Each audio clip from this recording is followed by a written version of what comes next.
3 invités, 2 sujets. Maison Marie-Pagé, Nathalie Provencher, directrice générale, Émilie Beauchesne, directrice des soins, et la ville de Victoriaville avec Joël Lambert. D'ailleurs, on va parler de la superbe annonce, 16 millions de dollars au réservoir Baudet. Oui, écoute, un projet d'envergure pour la ville de Victoriaville, Pierre-Luc. C'est un projet qu'on parlait à l'époque que j'étais conseiller municipal au début des années 2000. Et lorsqu'on a fait les demandes de subvention, c'est un projet qu'on parlait à la hauteur de 40 millions, mais qui va se terminer à la hauteur de 50 millions de dollars. Et j'étais très heureux, là, le 30 août dernier, d'annoncer une subvention du gouvernement du Québec à la hauteur de 16 millions de dollars. Alors, très, très heureux. 16 millions de dollars au niveau provincial, qui fait également 16 millions au niveau fédéral. Alors, une belle annonce pour le réservoir Baudet, puis on va en parler un petit peu plus tard dans l'émission. Exact. Puis juste pour rapidement, c'était quand même un engagement fort. Tu sais, je sais qu'il y avait l'Hôtel Dieu d'Arthabasca qui était un de tes engagements électoraux. Oui. Celui-là, vraiment, là, c'est... Oui, c'était un engagement important pour moi lors de la campagne de 2018. J'avais rencontré M. Legault à l'intérieur de l'autobus de campagne et j'avais dit à M. Legault, on parle de près de 50 de la population qui est alimentée en eau par le réservoir Baudet. Et j'avais été chercher un engagement ferme du futur premier ministre là, pour ce projet-là et ça s'est concrétisé là, il y a à peine un peu plus d'un mois. Alors, très, très heureux de cette annonce-là. J'en profite pour remercier ma collègue, la ministre des Affaires municipales, André Laforêt, qui a fait un travail colossal dans le dossier. C'est vraiment une belle réalisation. Une autre belle réalisation, on entend beaucoup parler les places en garderie en CPE. Oui. Donc, une autre belle annonce qui a été faite très dernièrement. Oui, écoute, Pierre-Luc, pour la région d'Arthabasca-l'Érable, on parle de 457 places qui vont être créées dans 11 projets ici sur le territoire d'Arthabasca-l'Érable. Et les promoteurs ont 24 mois pour créer ces places-là. Donc, ce n'est pas du vent qu'on parle. À l'intérieur de 2 ans, là, ces places-là devront être créées à l'intérieur d'Arthabasca-l'Érable. Alors, une excellente nouvelle.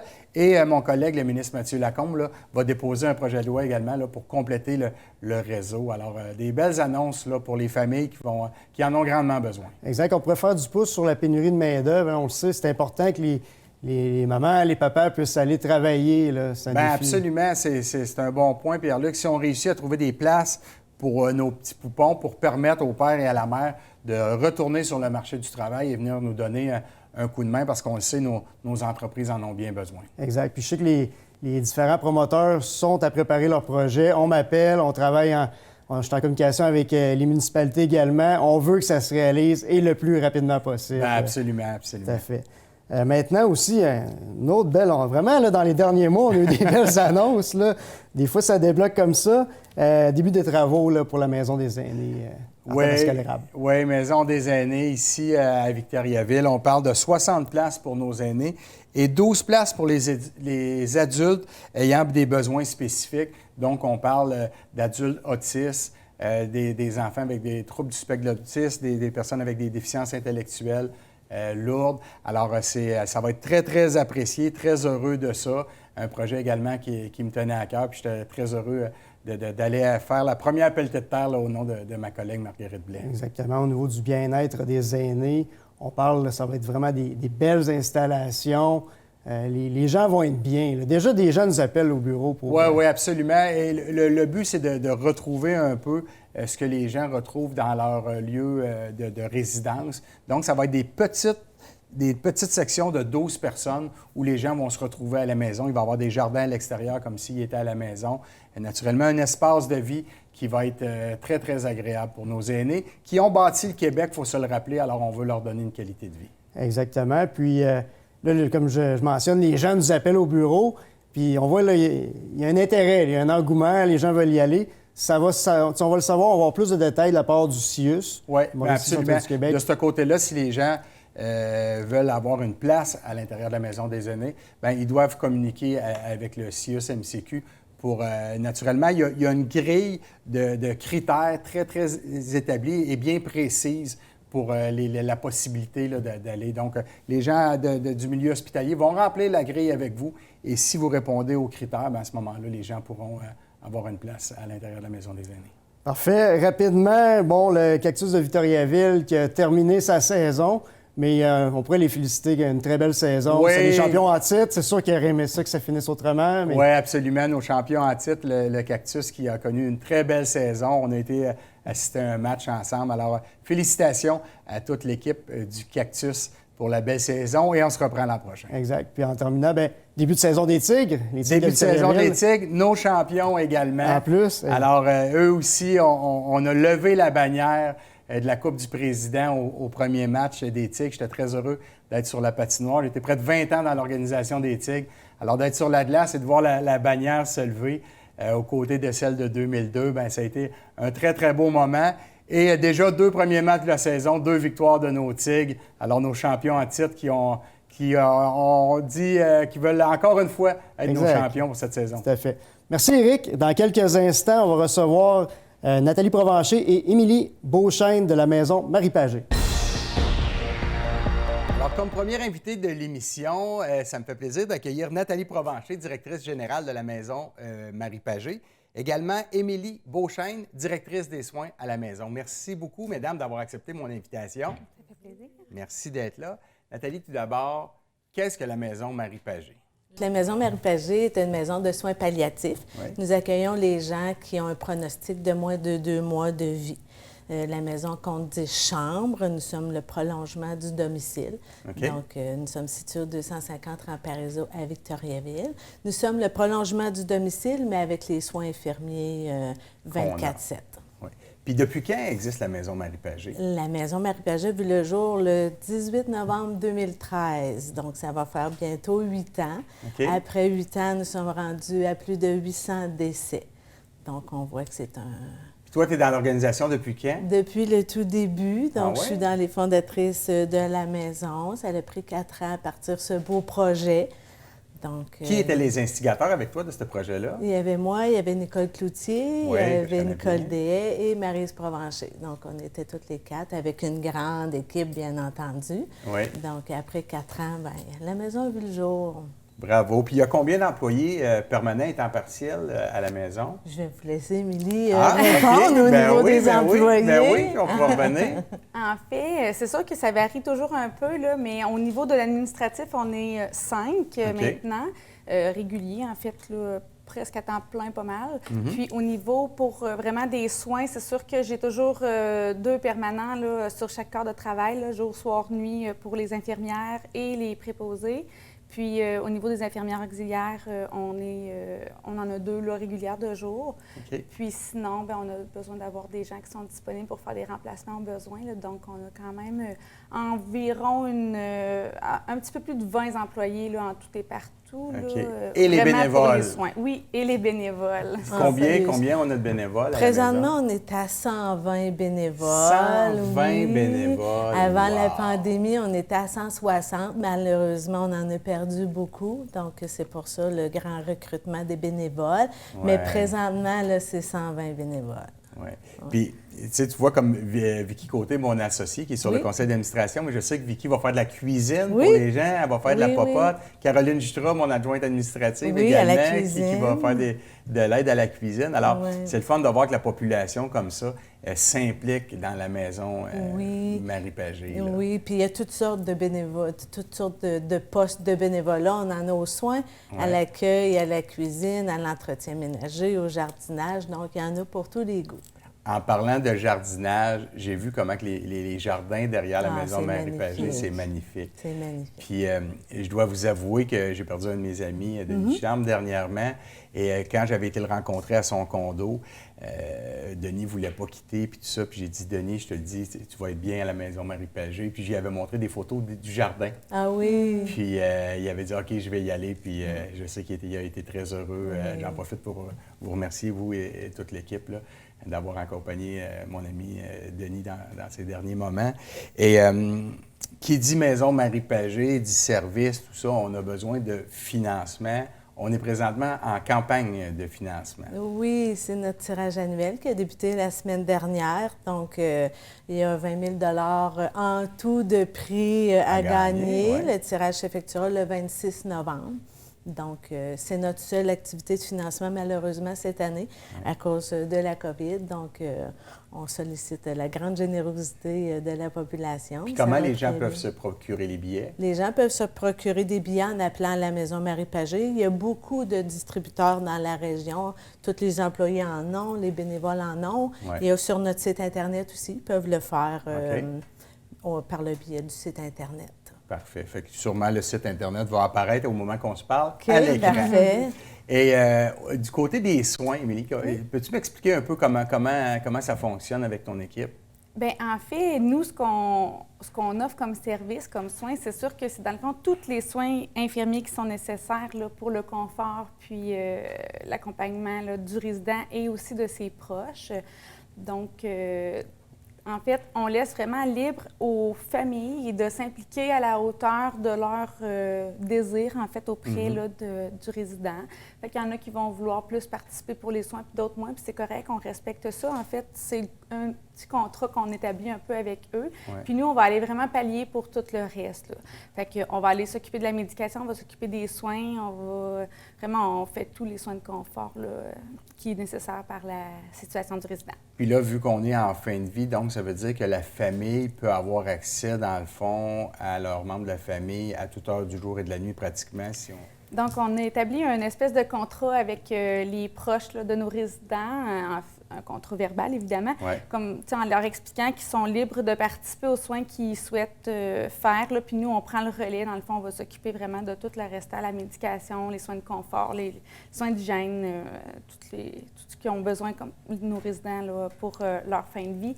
Puis, ils sont toujours le bienvenu, en fait, là, à la maison. Puis, on les invite, évidemment, à aller se reposer là, quand ils sont fatigués, mais ils peuvent toujours revenir. Là, on apprécie quand ils sont là parce que, justement, ça fait une différence auprès de nos résidents par rapport à leur anxiété, là, puis à diminuer un peu le stress des milieux inconnus puis des visages inconnus là, autour d'eux. Là. Donc, c'est toujours aidant. On le voit quand il y a les avis de décès, là, souvent les gens tiennent à remercier les gens de la Maison Marie-Pagé là, pour le travail que vous faites, puis l'accompagnement, puis comment c'était humain dans les derniers moments. Comment on fait si je suis chez moi, j'ai quelqu'un de ma famille qui est en fin de vie, puis là, je me dis, bien là, je pense que j'aurais le goût là, que quelqu'un dans ma famille puisse aller vivre les derniers moments là, à la Maison Marie-Pagé? En fait, soit la personne elle-même, si elle est encore en mesure d'en faire part elle-même, ou sinon ses proches doivent en parler avec leur médecin ou l'infirmière là, qui s'occupe d'eux, que ce soit à l'hôpital ou à domicile. Généralement, c'est les premières voies principales là, pour obtenir une demande d'admission, mais ça arrive que les gens m'appellent directement, puis à ce moment-là, je les aiguille un petit peu là, sur le restant des marches à suivre, puis dépendamment aussi de leur support puis des services qu'ils ont déjà en cours, là, je vais faire pour eux des démarches s'ils n'ont justement pas de service du CLSC, tout ça. Puis, en même temps, bien, des fois, c'est pas nécessairement qu'ils sont rendus à venir à Marie-Pagé, mais qui ont besoin d'aide parce que la fin de vie arrive, là, mais ils n'ont pas de service. Fait que, tu sais, moi, je vais déjà pouvoir les pister là, sur les démarches à faire, là, puis sinon, bien, pour une demande, c'est le même, c'est ça. C'est par soit les intervenants du CLSC ou de l'hôpital ou directement à ma plan. OK. Ouais. Tantôt, tu me disais qu'on était passé de 160 à 120 bénévoles là, en période de COVID. Si moi, j'ai le goût de devenir bénévole à la Maison Marie-Pagé, qu'est-ce que je dois faire pour aller mettre la main à la pâte? Les gens peuvent s'inscrire encore là sur notre site Internet ou ils peuvent appeler à la Maison Marie-Pagé, la coordonnatrice des bénévoles, Maggie Aubert. Oui. Donc, Maggie va leur expliquer chaque rôle du bénévole, puis elle les rencontre, puis à la suite de ça, ils suivent une petite formation de 18 heures, qui est la formation Albatros, et ils sont les bienvenus dans notre belle équipe. Bien, c'est justement, je voulais qu'on fasse un petit lien avec Albatros, peut-être expliquer aux gens un peu c'est quoi le mouvement Albatros. Le mouvement Albatros, nous, la formation, c'est une le mouvement Albatros, c'est des gens qui accompagnent à domicile. Donc, il y a deux sortes de formations. Il y a le 36 heures qui est donné par Albatros pour faire de l'accompagnement à domicile. Il y a le 18 heures qui est pour faire de l'accompagnement seulement qu'à la Maison Marie-Pagé. Okay. Donc, la formation, elle est moins longue, mais ils sont accompagnés toujours soit de préposés ou de personnel infirmier. Donc, pour la formation Albatros du 36 heures, les gens doivent se contacter directement le mouvement Albatros, et pour le 18 heures, bien, c'est à la Maison Marie-Pagé. Puis ce qui est important de savoir aussi, je pense, c'est que les gens n'ont pas besoin de dire « il faut que je donne 10, 20 heures par semaine ». Ça peut être quelques heures par semaine ou même aux 2 semaines. Là. Oui, tout à fait. Nous, on fait des blocs de 4 heures. Okay. Donc, les gens, il y en a qui viennent 2 fois, 3 fois semaine, mais sinon, habituellement, là, c'est 4 heures par semaine ou aux 2 semaines. Bon, bien super. Bien, merci beaucoup Ça fait plaisir. d'être venu à l'émission pour mieux faire connaître la maison Marie Pagé. C'est un service qui est essentiel ici dans la région. Au nom de toutes les familles qui ont des proches qui ont passé chez vous ou qui vont passer chez vous, je vous dis merci du fond du cœur de votre implication et merci à toute votre équipe de la permanence, mais également aux 120 et plus bénévoles qui s'impliquent dans votre organisation. Merci beaucoup. Ça fait Merci à vous. plaisir. Merci. Alors bonjour, cette fois-ci, je me retrouve avec Joël Lambert, directeur adjoint au service de génie et de l'environnement à la ville de Victoriaville et responsable du projet de restauration du réservoir Baudet. Joël, bonjour. Bonjour, bien Merci. content d'être ici. Bien, merci d'être là, Joël. Écoute, c'est un projet pour la municipalité là, que toute la population voit. Là. C'est un des plus gros projets qu'on n'a pas vu ici à Victoriaville. C'est très impressionnant. Le réservoir Baudet, Joël, là, ça date de quand? Quand est-ce que ça a commencé? Puis l'objectif, c'était quoi de ça? Tu sais, au début, ça a été mis en eau, le réservoir Baudet, puis ça a été construit dans les années 70. Ça a été mis en eau en 1977. OK. Puis depuis ce temps-là, bien, notre réservoir se remplit de sédiments. Tu sais, sa fonction première, c'était d'avoir de l'eau pour passer à travers les sécheresses qu'on peut avoir pendant l'été. OK. Puis là, de petit à petit, bien, il se remplit de sédiments. Parce qu'il faut savoir que lorsqu'on a des coups d'eau, donc lorsqu'il y a une augmentation de débit dans la rivière, les vitesses augmentent, puis on se retrouve à avoir beaucoup d'érosion. C'est une érosion qui est naturelle. OK. Donc, la rivière nous amène ces sédiments-là dans le réservoir Baudet, puis là, les vitesses deviennent à zéro. Donc, tous ces sédiments-là restent dans le réservoir Baudet. Puis il se dépose au fond. Exact. Donc, en se déposant dans le fond, on prend la place de l'eau. Donc, on perd notre capacité, notre volume d'eau qu'on voudrait avoir pour faire face aux sécheresses. Puis on perd une capacité d'à peu près 1 par année depuis le début. Fait que, on parle de 1976-1977, ça fait plus que 40 ans. Donc, on est à plus que 40 de perte de volume d'eau. OK. Fait que d'année en année, dans le fond, c'est le fond qui monte du réservoir. Exact. Donc, si on laisse ça aller, bien, ça va devenir un grand marécage. Puis on n'aura plus notre réserve d'eau pour faire face aux sécheresses. Oui. Puis le réservoir Baudet, là, corrige-moi si je me trompe, mais c'est 40 de la population, ça se peut-tu, qui est alimenté par le réservoir? Oui, bien, c'est à peu près un 50 40-50 de la population, mais c'est l'ensemble de la population qui reçoit une protection incendie du réservoir Baudet. OK. Parce qu'il faut savoir qu'on a des puits qui pompent dans notre réseau, mais eux Ouais. autres ont une capacité maximum. Dès qu'on a un feu, donc on a besoin d'envoyer beaucoup d'eau dans un secteur de la ville, mais nous autres, on part la machine OK. à l'usine. OK. Donc, on a besoin de l'eau du réservoir Baudet pour l'ensemble de la municipalité. Et puis cette problématique-là, Joël, on n'en parle pas d'hier. Écoute, j'étais conseiller municipal au début des années 2000, puis déjà, on était conscientisés à l'urgence là, de travailler sur ce projet-là. Donc, 20 ans plus tard, là, on y est enfin. Un projet qu'on parlait au début, là, à l'époque, on avait fait les demandes de subvention de 40 millions, aujourd'hui qui est rendu à la hauteur de 50 millions. Il y a 4 grandes étapes, Joël, là, pour la restauration du réservoir Baudet. Puis vous avez fait avec la municipalité un très beau vidéo là, de quelques minutes. On va laisser la population aller écouter ce court vidéo-là, puis on vous revient avec les explications avec Joël pour les travaux du réservoir.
Alors, Joël, on vient de voir le vidéo en passant très bien fait, très professionnel. Je pense que les gens vont avoir une bonne idée là, de ce qu'on a.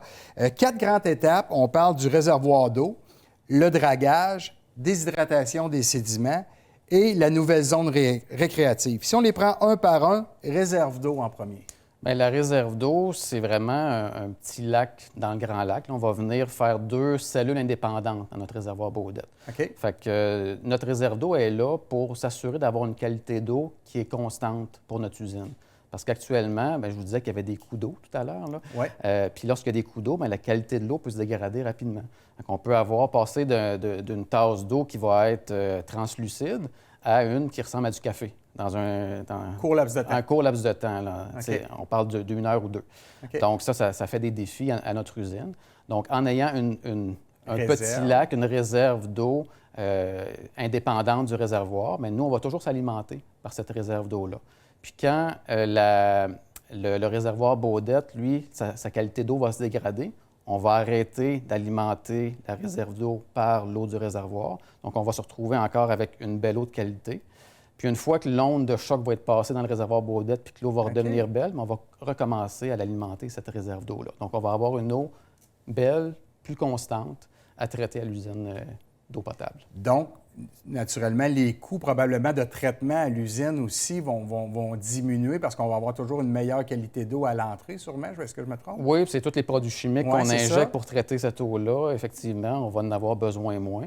Puis ça devient quand même un défi pour nos opérateurs. On est chanceux, on a des opérateurs d'expérience, mais c'est un défi toujours être obligé d'ajuster les dosages selon l'eau qui va rentrer, tandis qu'avec notre nouveau projet, bien, on vient de régler cette problématique. On va avoir une constance de la qualité qui entre. Exact. Merveilleux. Maintenant, Joël, si on parle du dragage qui va être fait. Oui, bien là, le dragage, notre gros problème qu'on avait, c'est le remplissage du réservoir. Ouais. Donc, on veut garder une certaine capacité d'eau d'emmagasinement. Donc, on va venir enlever les sédiments qui se sont accumulés au fil des années. Comment qu'on fait ça? C'est ce que j'allais dire. Comment on fait pour aller chercher la boue, au fond, les sédiments? Bien, ce que les citoyens vont voir, ça va être un genre de bateau qui va se promener sur le réservoir, qui va être en fait comme un aspirateur. Il va venir aspirer le fond du réservoir. Puis là, on peut s'imaginer un aspirateur dans le fond du réservoir va venir prendre les sédiments qui se sont accumulés, mais aussi beaucoup d'eau. Donc, ce mélange d'eau et de sédiments-là va être envoyé dans une conduite qu'on est en train de poser dans le parc industriel actuellement, qui va acheminer tout ce mélange-là vers la 3e zone, qui est notre zone notre usine de déshydratation des sédiments. OK. Mais à chaque année, on va avoir une zone dans le réservoir qui va être draguée. Au début, on va enlever plus de sédiments pour aller chercher notre volume d'eau qu'on a de besoin. Puis après ça, toutes les années, on va revenir draguer pour enlever les sédiments qui sont arrivés l'année d'avant, pour maintenir le volume d'eau qu'on veut. OK. Puis ça, cette usine de déshydratation-là, est-ce qu'elle est construite? Est-ce qu'elle est à construire? Elle est en construction actuellement. Elle est en construction. On voit beaucoup, les citoyens, quand ils passent au réservoir, voient l'ampleur des travaux, mais en même temps, on a des travaux à peu près d'aussi grande ampleur, sur un plus petit terrain, dans le parc industriel. Donc, l'usine, ce qu'on voit, c'est vraiment un bâtiment industriel qui se construit. Puis ensuite, on va mettre des machines là-dedans pour être capable de déshydrater le mélange d'eau et de sédiments qui va arriver lorsque les dragages vont commencer l'année prochaine, donc en 2022. Puis là, est-ce que tu me dis qu'il y a un tuyau qui va partir du lac qui va se rendre directement à l'usine? Oui. Bien, au début, ce qu'on va voir, on va avoir un tuyau flottant sur l'eau qui va partir de notre bateau de dragage. On va avoir un tuyau flottant qui va se rendre, qui va venir se connecter sur un petit bâtiment qu'on est en train de faire en bordure du boulevard Pierrot. Ouais. Puis lui, c'est un pas de surpression. Donc, il va donner une poussée pour s'assurer d'amener ce mélange d'eau et de sédiments vers l'usine. Puis là, je pense qu'on a environ un 2 km de conduite qui est en train d'être installée en dessous dans des rues du parc industriel pour amener tout ça vers notre usine. OK. C'est intéressant. Et après ça, je pense qu'il y a une partie aussi qui va être très intéressante et appréciée parce que moi, je suis agréablement surpris de voir comment que la population se sont approprié le lac depuis qu'on a fait la piste cyclable avec le pont. Puis depuis qu'on est capable de faire le tour du lac, là, moi, j'ai vu une différence à l'époque quand on n'avait pas le pont. Les gens venaient au lac, mais pas de façon comme on le voit présentement depuis qu'on fait le tour. Et là, il va y avoir une zone récréative qui va être créée dans une section, là. Fait que peut-être nous en dire un mot aussi. Oui, parce que les sédiments qui vont sortir de notre usine, bien, on va vont avoir été asséchés. C'est ça, on va les mettre dans des camions, puis on va venir remplir un trou qu'on va avoir créé dans notre réservoir Baudette. Puis une fois qu'il va être rempli, bien, c'est là qu'on va venir l'aménager. Donc, cette zone, ça va devenir une zone récréative qui va venir se marier avec le reste du parc du réservoir Baudette. Puis, on ne sait pas encore ce qu'on va faire. OK. C'est sûr qu'il va y avoir une consultation publique. On a des idées, mais on va inviter la population à ce moment-là à venir nous proposer qu'est-ce qu'ils aimeraient avoir dans cette grande zone-là.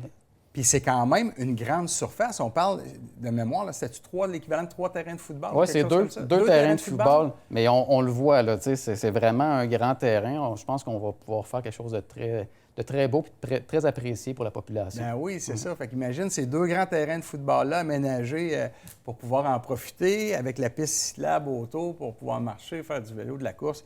Moi, je pense que ça va être un coin qui va être très, très apprécié de la population. Joël, merci beaucoup d'être venu nous expliquer ce grand projet-là de la municipalité. Bien, ça me fait plaisir. Puis bonne chance pour la poursuite des travaux. Puis j'espère avoir le privilège d'aller couper un ruban quand tout ça sera terminé. Oui, c'est sûr qu'on va vous inviter. Avec plaisir. Bonne fin de journée. Merci à vous Bye-bye.